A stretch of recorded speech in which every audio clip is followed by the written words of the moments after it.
We're going to start this all the way back at elementary. Okay, so for number one, I'm John Chatman, just to reincarnate, and it was Carver. Where my guy Josh at? Yeah, I don't sing him, but it was Carver. Yeah, that's what I go to.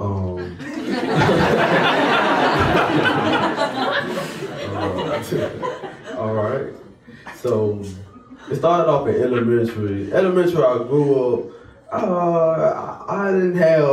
We didn't have just the best, but everything was great, and it all started going sideways because when I was younger, I had speech problems and I used to stutter real bad. So, a lot of things that I said, it'll have 15 other words behind it, and growing up where I'm from and the area that I grew up in, it's kind of hard to deal with that, because you are now an outcast. You are now different now. You're not the same as a regular kid because you stutter now. So that drove with me, and it didn't just demoralize me, but it did take a lot of my hope. It did take a lot of my encouragement that supposed to be in the school. It just all fell down to the ground, and it made me not want to go to school. Made me hate school actually, because I never could enjoy it. Because I can answer a question, and I may stutter, and they get to laughing, cracking jokes. It make you don't even want to be in the room no more. And that lasts with me through kindergarten all the way until 5th grade. And during that time, I had multiple suspensions because I don't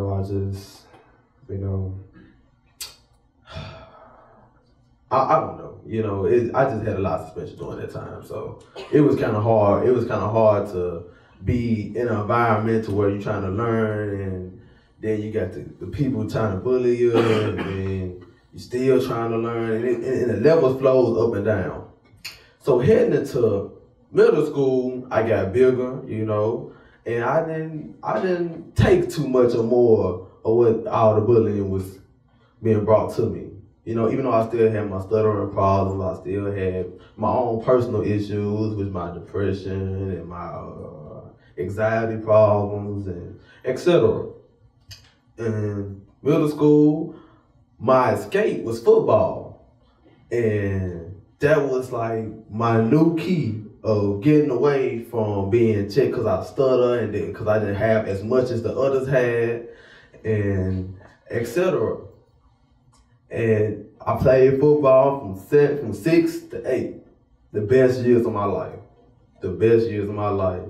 Because I was known as the star football player now. So I'm not known as the person that stuttered or didn't have it all, or just a person to get a quick laugh off of. I was known as the football player. So it drove with me the whole time. I ended up going to an all-star. I ended up breaking records. And it was just phenomenal. But 9th grade, I ended up hurting my foot and my knee and my thigh and my hand. That's about it. I ended up hurting all that. And so, football was taken away from me. And so at a young age, I already had to become a man type at 9 because, we ended up losing a lot. And so by the time I was in middle school, I feel like you couldn't really tell me nothing because I've been doing this since I was 9 years old. I took responsibility of a man at 9. So it's like, what can you tell me that I ain't already seen, know, or experienced? Which was actually dumb for me to think like that. And so I thought, couldn't nobody tell me nothing, couldn't tell me what to do. So I took my leg injury, and I replaced it with the streets. And with the streets is a different ball game for football. It's same, but it's different. It's just, football, you got 4 downs. In the streets, you only got 1. That's all you get. And if you fumble that ball, it's not only sacrificing you, it's sacrificing the people you around.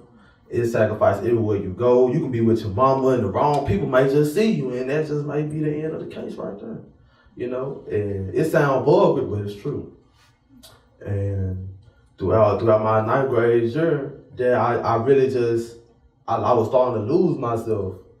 And heading up to 10th grade year, I started losing myself even more. 11th grade year, I didn't know who I was. You know, I just knew like I was accumulating so much money, and I was getting the attention that I always wanted, because I never had the attention that I needed when I was younger. You know, and you know, mama can do all she can. You know, dad is just, I don't even want to bring up this situation, but you know, so it was just like, it's so much. A woman can't play a man and a woman 24/7, because there's just certain things that a man has to teach his son. And so throughout that time, 11th grade year was the year I decided I got to change. And the change was when I finally got kicked out of school. Well, I've been getting kicked out of school, but this was the kick out of school that kicked me in my back real hard and said, you only got one more strike left. This all you got left. You know, you messed this up right here, this is it. This over with. You ain't gonna see the day of light no more, period. And so, due to that suspension, I ended up going to Northeast. Still didn't get no better. As a matter of fact, I'm gonna tell y'all all the schools I got. I'm gonna tell y'all the transition out of school. It started off 9th grade at Central. 9th grade at Central, couldn't come back to Central, had to go to East. Kicked out of East, went to Northwest. I mean, not Northwest, Northeast. Got kicked out of Northeast, and now I'm back in Carver. Y'all, I'll tell y'all, this school changed my life forever.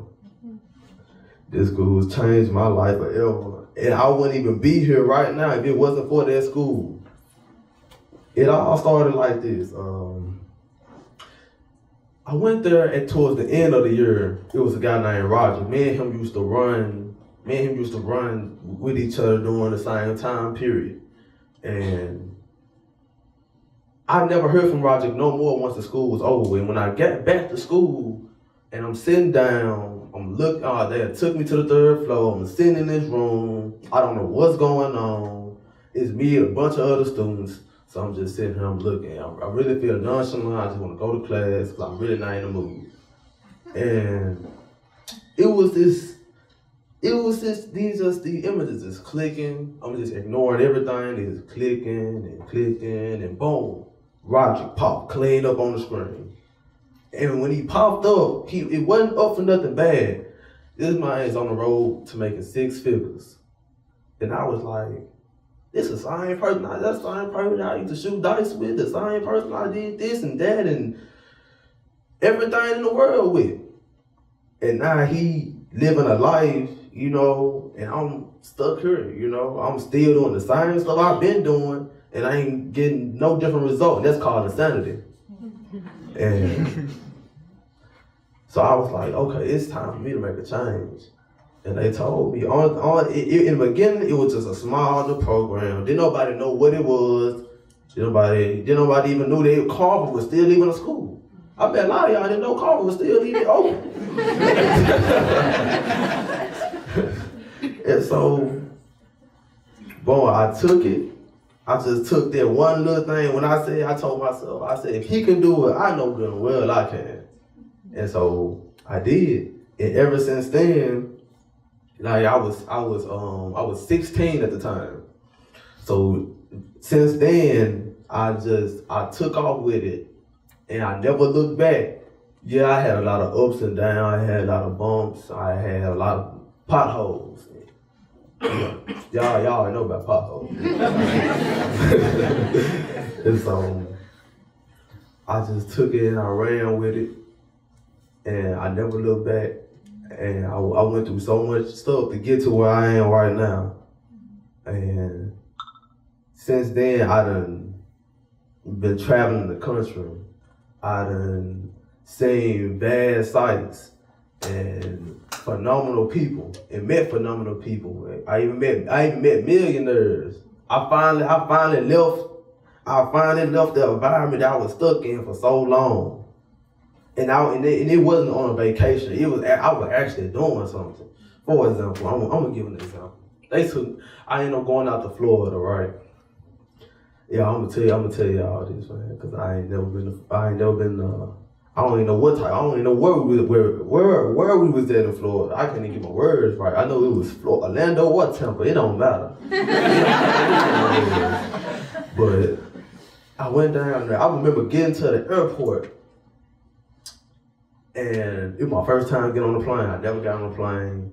I used to always see these videos of planes falling out the skies. Y'all ever just been on the news, the same plane just fall out the sky?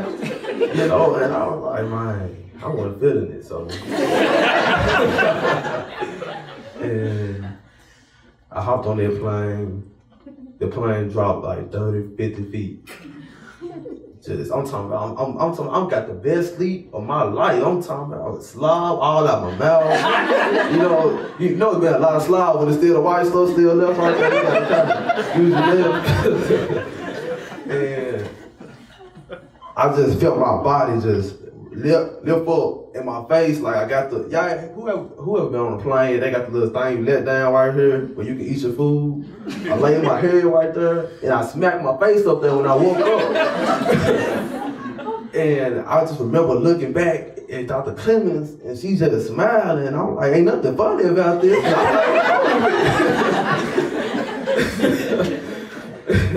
And so I get there, and they already had a car, like you ever seen like celebrities in them big long SUVs that's all tinted out?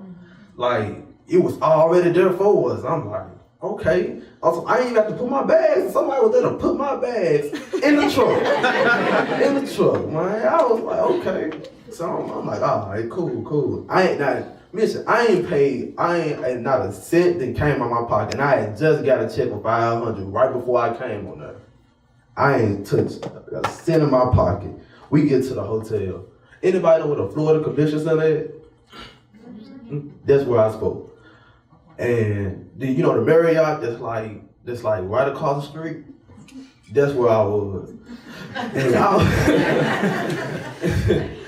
I couldn't even believe it. Like when I seen the bed was so neat and white. You know what I'm saying? It's like, I'm talking about, I'll go to the room, I ain't gotta go to the vending machine. I press the little button and the ring, and people with the white maze, with the maze, and they got the little black and white, little outfit on, and I'm talking about it's like a movie. I ain't even think it was for real. They got my orange juice. They ain't even got the regular orange juice with the little plastic. They got the little glass one with it. They got a little orange on the side.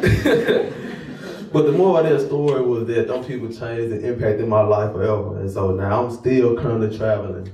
And I just left another youth at night, which project stand also, and thanks to Bridges as well.